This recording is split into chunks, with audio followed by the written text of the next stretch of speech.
Script 1 Horror. This experience happened to me in 2020.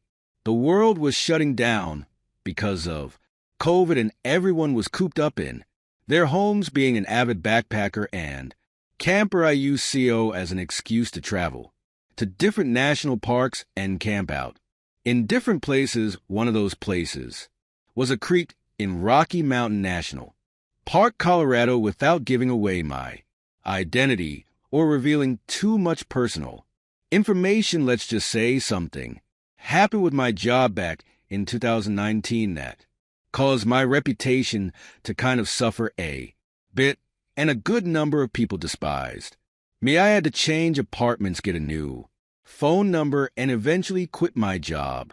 The mistake I made caused a good number of people to lose a lot of money. So the storm was expected. I just didn't know how far it would go. I was literally getting harassed by different random numbers for a while. Some texts were even threatening.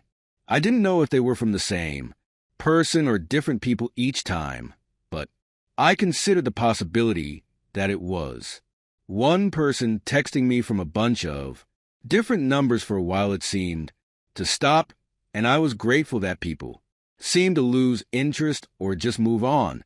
I wasn't working around this time. I was taking time to myself, hence another reason I was traveling around to different national parks. I drove the 3 hours to Rocky Mountain National Park, parked my truck, and started my hike up the trail to the creek. There was nobody else there, I'm sure.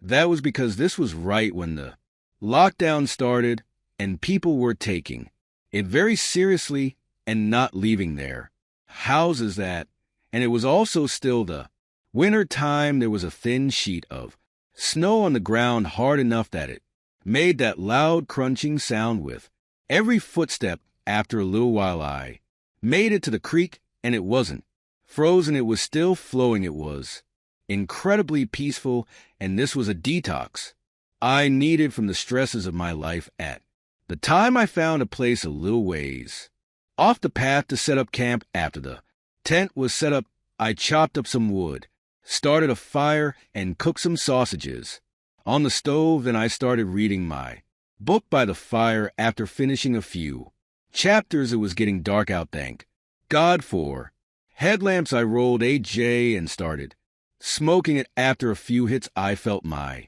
phone start going off. Honestly, apart from my family, I don't have a lot of people texting me, so I pulled out my phone from my jacket pocket and saw a bunch of texts from an unknown number. My heart skipped a beat when I realized it was happening again. The texts were from a number with a 203 area code, which I looked up to be Connecticut. Whoever it was texted me saying, "How's your camping going, buddy?" The second text said, "It's beautiful out here." The third text said, "I see why you came up here." My default reaction was to respond, "Who is this?" If they simply left it at "How's the camping going?" I would have assumed it was a family member, but they were sending messages as if they were here with me. The weed had already entered my system, and I was definitely high. This did not help my anxiety one bit. I felt extremely paranoid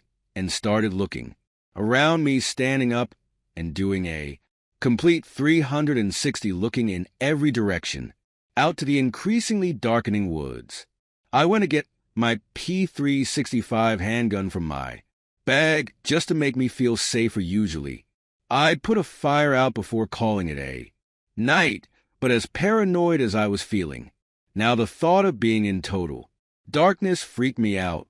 I went into the tent and crawled onto my sleeping bag. I stared at my phone at the text, waiting for a response, which didn't come. Minutes dragged on, and I just wanted the weed to wear off.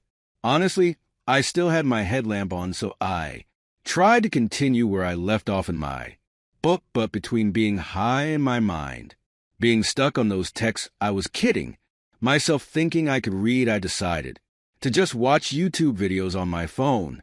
To pass the time, I didn't feel comfortable going to sleep just yet. I was watching some murder documentary on YouTube. I know, a pretty interesting Choice considering the setting, and when I least expected it, I got another text A. Response to my question before they responded doesn't matter. Anymore, my heart started racing all over. Again, I replied back, how did you know? I'm camping, but once again, no response. After this, the anxiety of the situation was weighing heavier and heavier on me. Was this a prank by my friend or family member, or was this one of those people harassing me again? But if it was the latter, how would they know I'm camping? That's the really uncomfortable part. One managed to kill an hour just watching videos on my phone, and I noticed the glow from the fire outside was growing dimmer and dimmer as the fire died down to almost nothing in the winter time without the sound of bugs. The woods are dead silent apart from wind on a windy night. The second the video would stop playing, the silence would become deafening. Usually I'd embrace the peace, but my peace was completely disturbed because of these texts. Something then broke the silence. The unmistakable sound of human footsteps in the snow. They approached my tent until they were only maybe 6 feet from outside the tent. Then the footsteps stopped. I had the gun tightly gripped in my hand, ready to turn the safety off. There was suddenly a flash from outside.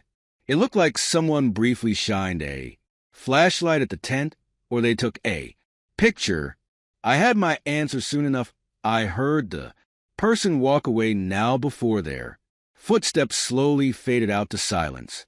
And as I expected to happen, in the back of my mind, my phone dinged and vibrated, and that number sent me a photo. The photo was of my tent. Following that was a text that said, have a good night's sleep. I can't explain it, but suddenly it felt like I completely snapped out of the remainder of my high, and a bout of adrenaline and confidence overwhelmed me. I unzipped the tent and shot 2 rounds into the air. The sound of footsteps running away in the snow in the not so far distance told me that it worked and scared the person off, but it also disturbed me even more that would mean they were still hiding somewhere in the distance, watching. I screamed a threat into the air and climbed back inside my tent. I believe it worked, because there were no more texts and no more sounds of footsteps. I was awake for hours after, simply because the occurrence completely woke me up.